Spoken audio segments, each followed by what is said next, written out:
Hello दोस्तों, good morning. स्वागत है एक बार फिर से आप सभी का एमजेटी एजुकेशन में। दोस्तों आज है 30 मई। आज की इस वीडियो में हम लोग बात करेंगे 30 मई 2021 के करंट अफेयर के सभी इंपॉर्टेंट क्वेश्चंस के बारे में। पूरी वीडियो ध्यान से देखिएगा, पूरी वीडियो डिटेल में समझाई गई है।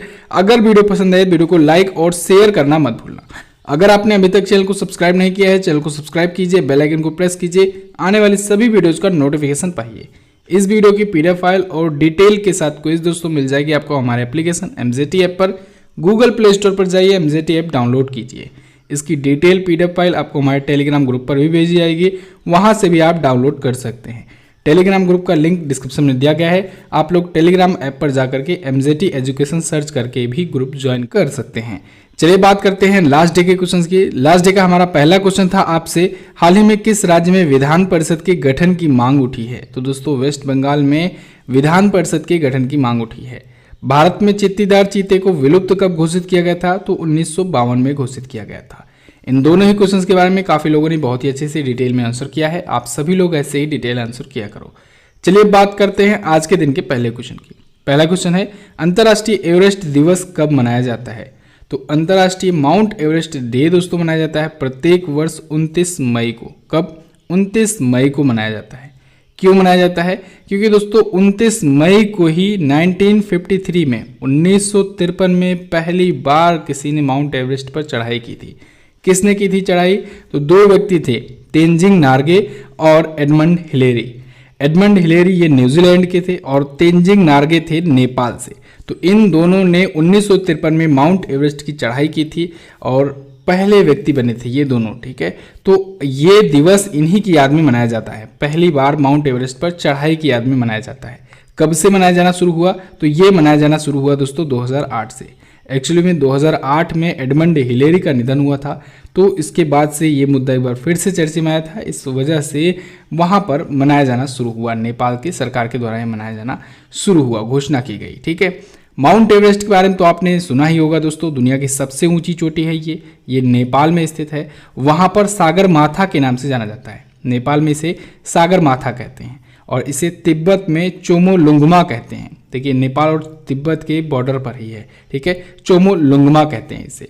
अच्छा, अभी कुछ दिन पहले ही इसकी एक नया डेटा जारी हुआ जिसमें इसकी नई हाइट पता चली। इसकी नई और लेटेस्ट हाइट है 8,848.86 मीटर। कितना है? 8,848.86 मीटर है। ये नई और एग्जैक्ट इसकी हाइट है, याद रखिएगा। अगला क्वेश्चन देखते हैं। अगला क्वेश्चन है, हाल ही में बशर अल असद ने किस देश में चौथी बार राष्ट्रपति का चुनाव जीता? तो बशर अल असद दोस्तों ये सीरिया के बन गए हैं चौथी बार राष्ट्रपति। ठीक है, इन्होंने एक बार फिर से राष्ट्रपति का चुनाव जीता हुआ है और इन्होंने वहां पर कुल मतों का 95% मत हासिल किया है। 95.1% का वोट हासिल किया है।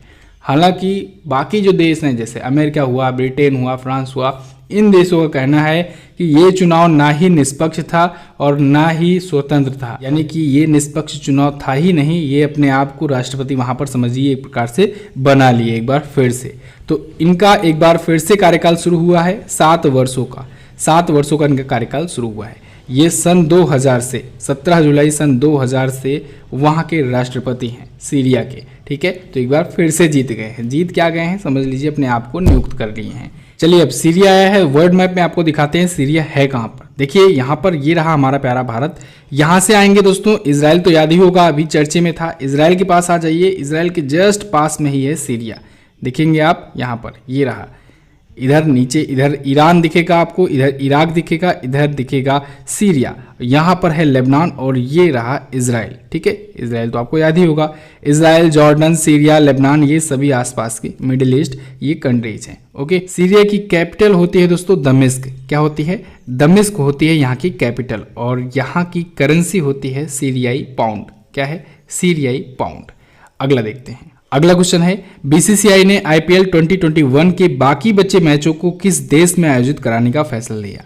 तो बीसीसीआई यानी board of control for cricket in India ने दोस्तों संयुक्त अरब अमीरात में, यूनाइटेड अरब अमीरात में, यूएई में बाकी बचे आईपीएल के मैचों को आयोजित कराने का फैसला लिया है। अभी आपको याद होगा पिछले महीने ही बीसीसीआई ने घोषणा की थी कि कोविड-19 के कारण अभी जो बाकी बचे मैच हैं उनको फिलहाल के लिए पोस्टपोन किया जाता है। ठीक है, आधा मैच हुआ था और आधे जो बाकी के मैच बचे थे उनको रोक दिया गया था क्योंकि कुछ खिलाड़ी पॉजिटिव आ गए थे। तो अब वो जो बाकी बचे मैच हैं वो अब सितंबर 2021 से यूएई में आयोजित कराए जाएंगे। तो इसकी घोषणा बीसीसीआई ने कर दी है। ये दोस्तों 14वां सीजन था आईपीएल का। ठीक है, 2021 का जो था आईपीएल यानी इंडियन प्रीमियर लीग होता है, 20-20 ओवरों का ये क्रिकेट का टूर्नामेंट होता है। इस बार का आईपीएल का टाइटल स्पॉन्सर है वीवो। पिछली बार था ड्रीम 11। कौन था? ड्रीम 11 था पिछली बार का टाइटल स्पॉन्सर। पिछली बार जीता किसने था? मुंबई इंडियंस की टीम ने जीता था। मुंबई इंडियंस की टीम सबसे ज़्यादा बार आईपीएल जीती है, 5 बार। इसके बाद चेन्नई सुपर किंग जो टीम है वो 3 बार आईपीएल का खिताब जीती है। इन सब पर मैं आपको कई वीडियोस दे चुका हूं आईपीएल पर, आप लोग देख सकते हैं। ठीक है, जैसे ही कोई सीजन शुरू होता है उस पर आपको वीडियो दी जाती है। इस बार के सीजन की भी वीडियो दी गई है, आप उसको चेक कर सकते हैं। अच्छा, एक और बात याद रखना है, इस बार तो हो गया, चलो ठीक है 8 टीम ही खेल रही है इस बार भी हर बार की तरह, लेकिन अगली बार से आईपीएल में 10 टीमें खेलेंगी। तो ये भी आपको याद रखना चाहिए। आईपीएल 15th जो होगा यानी 15वां जो संस्करण होगा उसमें 10 टीमें हिस्सा होंगी।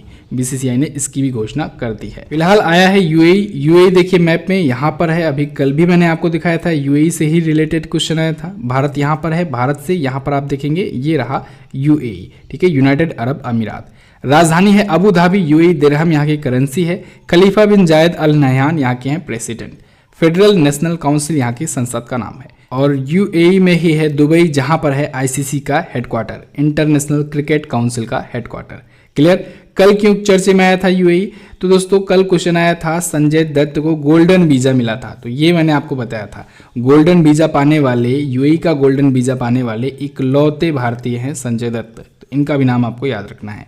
अगला क्वेश्चन देखते हैं। अगला है, हाल ही में रॉ और आईबी के प्रमुखों का कार्यकाल कितना बढ़ाया गया? तो अभी हाल ही में रॉ यानी रिसर्च एंड एनालिसिस विंग और आईबी यानी इंटेलिजेंस ब्यूरो, इन दोनों के प्रमुखों का कार्यकाल 1-1 वर्ष बढ़ा दिया गया है। कितना?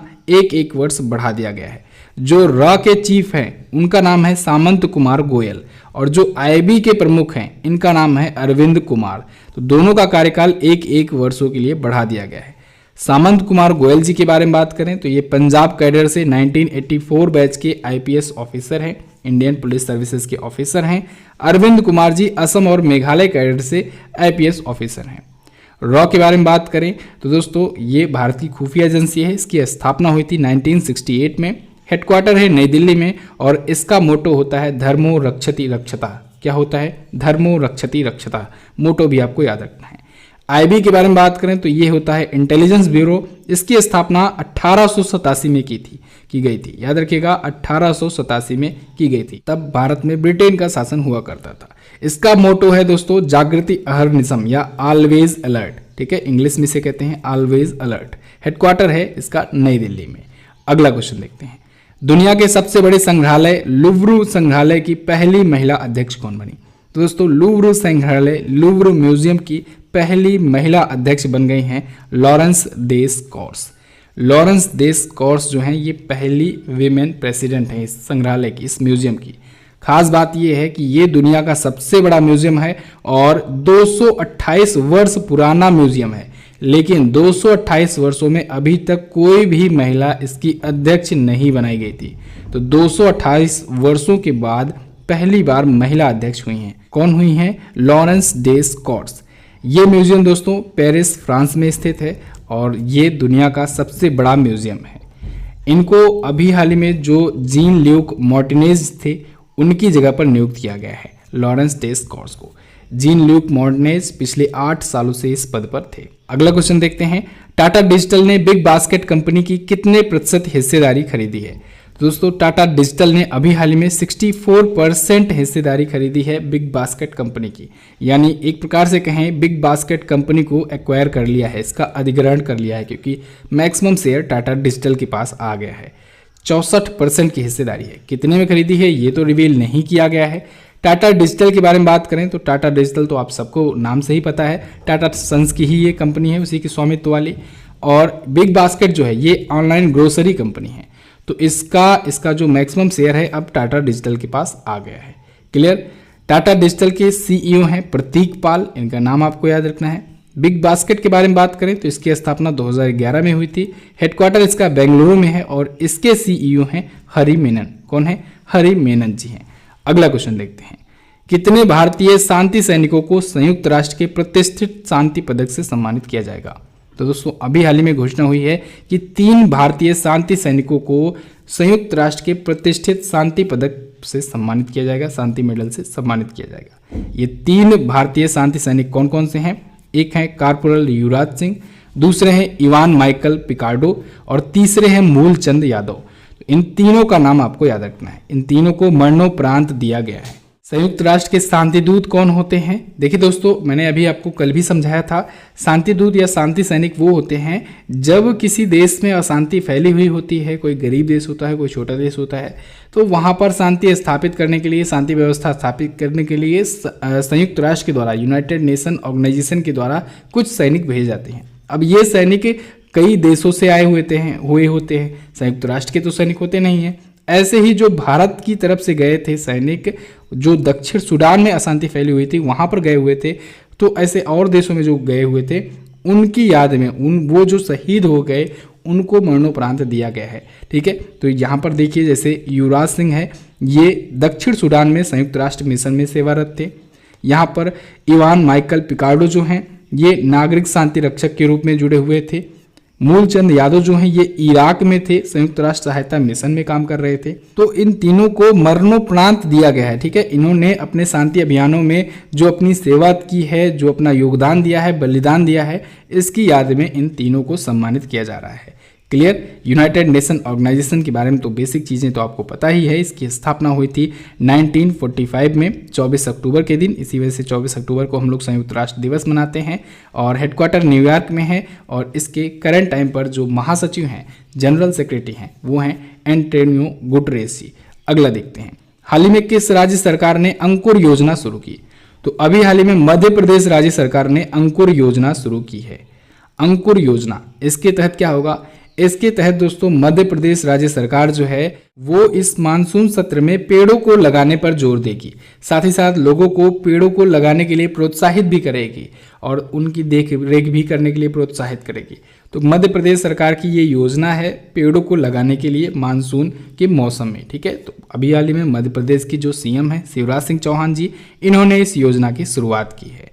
इसके लिए नगर पालिकाओं को भी दिया जा रहा है जिम्मेदारी कि वो भी पेड़ लगाएं और लोगों को लगाने के लिए प्रोत्साहित करें, घर घर जा करके इसके लिए वो अवेयरनेस फैलाएं। क्लियर। मध्य प्रदेश आया है तो मैप में देखिए मध्य प्रदेश ये रहा। भोपाल यहाँ की राजधानी है, भोपाल में ही है दोस्तों भोजताल झील। भोपाल में कई झीलें हैं, इस वजह से झीलों का शहर इसे कहा जाता है भोपाल को, इसको आपको याद रखना है। शिवराज सिंह चौहान जी बीजेपी पार्टी से यहाँ के सीएम हैं। आनंदीबेन पटेल जी यहाँ के गवर्नर हैं, इनको मध्य प्रदेश का भी चार्ज मिला है, ये उत्तर प्रदेश की भी गवर्नर हैं। Kanha Kisli national park, Bandhavgarh national park, ये मध्य प्रदेश में ही है।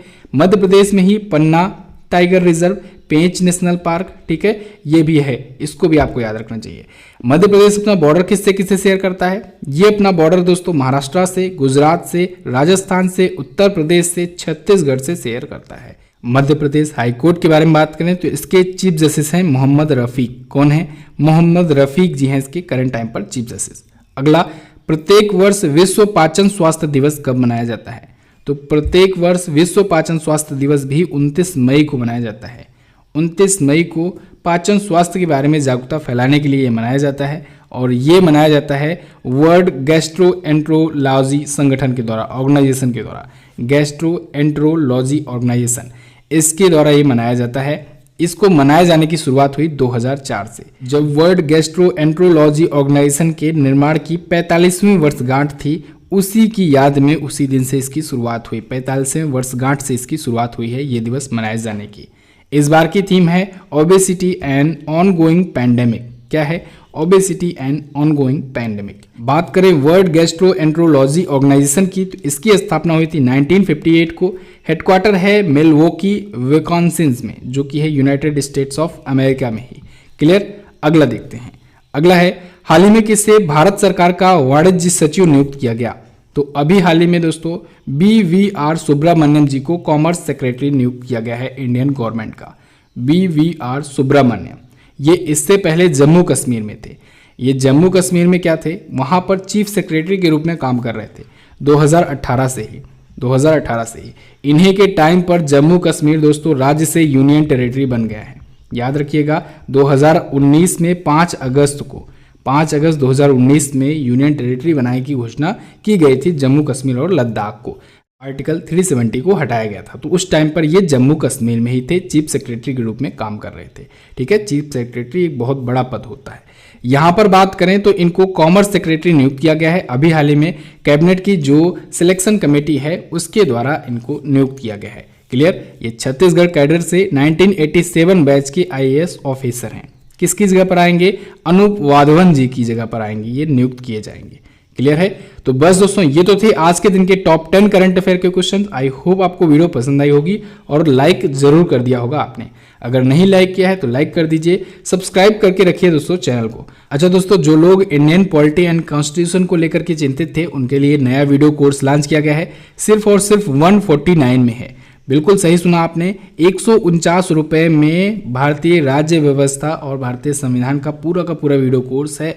इसमें वीडियोस दी जाएंगी, आपको PDF फाइल दी जाएंगी या नोट्स दिया जाएगा, साथ ही साथ आपसे प्रैक्टिस सेट भी सॉल्व कराया जाएगा, यानी मॉक टेस्ट वगैरह भी दिया जाएगा। हर एक वीडियो की प्रैक्टिस सेट की वीडियो भी आएगी। तो अगर आप इंटरेस्टेड हैं तो इसे जाकर के ले सकते हैं। अभी शुरुआत के 100 बच्चों के लिए, 100 स्टूडेंट के लिए सिर्फ और सिर्फ 149 का है ये। तो इसको आप अभी परचेज कर सकते हैं MZT ऐप पर जाकर के। कुछ लोगों के माइंड में ये भी आ सकता है कि ये पेड कोर्स क्यों लॉन्च किया जा रहा है। तो देखिए दोस्तों, सस्टेन करना होता है, जब कोई भी ऑर्गेनाइजेशन होता है शुरुआत में सस्टेन करना होता है तो फिर करना पड़ता है, और वो भी बहुत ही नाम मात्र की शुल्क है, 149 है सिर्फ। कारण यह है, अभी मैं आपको यहाँ पर एग्जांपल बताऊँ तो पिछले 2 महीनों से यहाँ पर घर पर पड़ा हुआ हूँ, लेकिन ऑफिस का खर्च जा रहा है, ऑफिस का किराया जा रहा है, जो बाकी हमारे टीम मेंबर्स हैं उनकी सैलरी जा रही है, घर बैठे ही देना पड़ रहा है। लेकिन किया क्या जा सकता है, लॉकडाउन है, सभी को पालन करना है। ओके, चलिए बात करते हैं हम लोग क्वेश्चन ऑफ द डे की। आज का पहला क्वेश्चन है आपके लिए, किस संविधान संशोधन के तहत लोकसभा में सदस्यों का कार्यकाल 6 वर्षों से घटाकर के 5 वर्ष किया गया। तो आपको इसमें से आंसर देना है। अच्छा, इसकी आज एक वीडियो यूट्यूब पर आएगी भारत के संविधान संशोधन को लेकर के। ओके, अच्छा हाँ, आप लोग ये भी लेकर के डाउटफुल मत होइएगा कि यूट्यूब पर वीडियोज़ नहीं आएंगी। यूट्यूब पर भी वीडियोज़ आएंगी और बहुत ज़्यादा मात्रा में आएंगे, लेकिन कारण ये है कि अभी जैसे कि मैंने बताया लॉकडाउन के चलते घर पर ही हूँ। थोड़े ही दिनों के बाद यूट्यूब पर वीडियोज़ आने शुरू होंगी और यूट्यूब पर वीडियोज़ की कमी नहीं रहेगी। ऐसा नहीं होगा कि वीडियोज़ यूट्यूब पर कम आने लगेंगी, कोर्सेज आएंगे ज़्यादा। मेरा यही मानना है कि यूट्यूब पर आपको ज़्यादा से ज़्यादा मटेरियल प्रोवाइड कराया जाएगा, कम से कम चीज़ें, बहुत कम। जो अगर किसी को कोई डेडिकेटेड कोर्स चाहिए होगा वही लॉन्च किया जाएगा वीडियो कोर्स के रूप में, बाकी यूट्यूब पर ही वीडियोज़ आएंगी। अगला क्वेश्चन है, निम्न में से किस क्षेत्र में भारत को सिर्फ एक ही नोबेल पुरस्कार मिला हुआ है। अच्छा क्वेश्चन है ये भी आप बता सकते हैं। क्लियर। तो बस दोस्तों फिलहाल रखते हैं इतना ही वीडियो में। अगर कोई प्रॉब्लम आती है तो आप लोग कमेंट बॉक्स में लिख सकते हैं, व्हाट्सएप भी हमें कर सकते हैं, नीचे डिस्क्रिप्शन में नंबर दिया गया है व्हाट्सएप का। चलिए बस फिलहाल रखते हैं इतना वीडियो में। वीडियो को एंड तक देखने के लिए बहुत बहुत धन्यवाद। मिलेंगे अगली वीडियो में, तब तक के लिए नमस्कार, जय हिंद, वंदे मातरम।